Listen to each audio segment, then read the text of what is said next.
Imagine this: a barren desert, scattered tribes, no great cities, no empires. No one in late antiquity could have imagined that from the Arabian Peninsula, a vast civilization would rise, one that would dominate much of the known world for 1,000 years. This is the story of Islamic history, told through the heart of the Middle East, across centuries of triumphs, struggles, and transformations.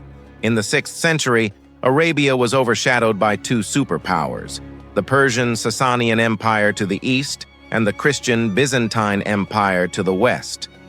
The Arabs themselves were mostly nomadic tribes, tied together by language and culture, but divided by custom and faith. Most were polytheists, worshipping many gods. That was about to change forever. In 570, in the city of Mecca, Muhammad was born. Muslims believe he was chosen as the final prophet in a long line stretching back to Abraham, Moses, and Jesus. Over 2 decades, he received revelations that were collected into the Quran, the holy book of Islam. Facing persecution in Mecca, he and his followers fled to Medina in 622, an event so important that it marks the beginning of the Islamic calendar. From there, Muhammad united the tribes of Arabia under a new faith. When he died in 632, the question arose, who would lead the Muslims now? That question, about rightful leadership, would echo across centuries. The first successors were the rightly guided caliphs, men chosen for their closeness to Muhammad and their leadership qualities.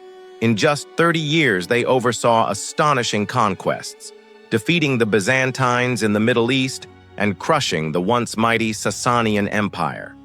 The Muslim state expanded rapidly, stretching from Iran to North Africa. But beneath the victories lay divisions. Disputes over succession led to assassinations, rebellions, and eventually a permanent split. Sunni Muslims, who accepted the caliphs chosen by the community, and Shia Muslims, who believed Muhammad's cousin Ali and his descendants were the only rightful leaders. In 661, power shifted to the Umayyad dynasty, who ruled from Damascus. They turned the caliphate into a hereditary monarchy and expanded further west into Spain and east toward Central Asia. The empire stretched from the Atlantic to the borders of India. Yet, cracks soon showed. The Battle of Karbala, where Ali's son was killed, became a defining tragedy for Shia Muslims. Civil wars and unrest eventually led to the Umayyads' downfall.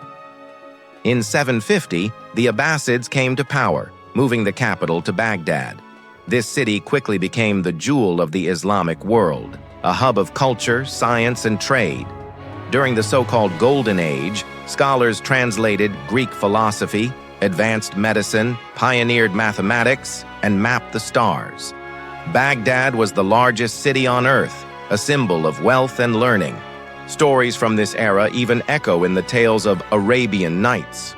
But empires rarely stay united. By the 10th century, local dynasties carved up Abbasid lands.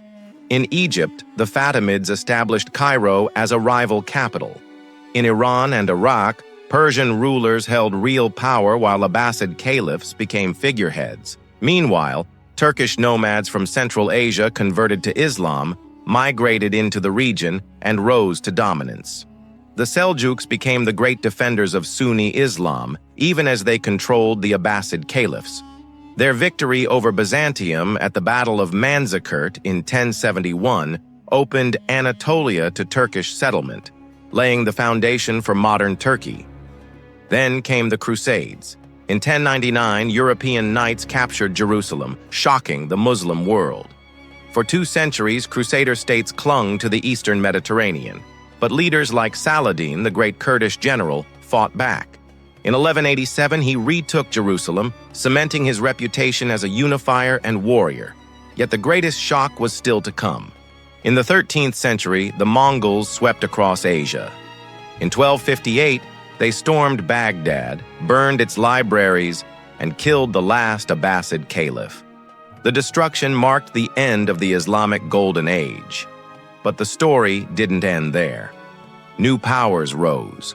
The Mamluks in Egypt, former slave soldiers who defeated both Crusaders and Mongols, and later Turkic-Mongol dynasties like the Timurids. Finally, from the ruins of Byzantium and the shifting empires of Anatolia, a new dynasty emerged, the Ottomans. Starting with a small principality around 1300, they expanded steadily until 1453, when they captured Constantinople. The 1,000-year-old Byzantine Empire was gone, and Istanbul became the Ottoman capital.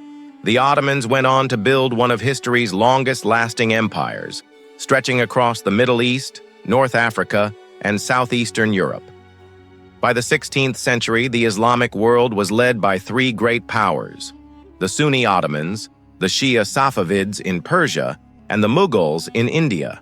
Known as the Gunpowder Empires, they blended military innovation with rich cultures and traditions.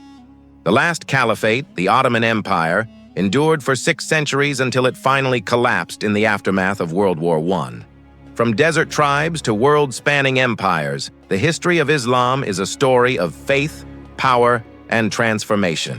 It shaped the world we live in today, and its legacy continues to influence global culture, politics, and identity.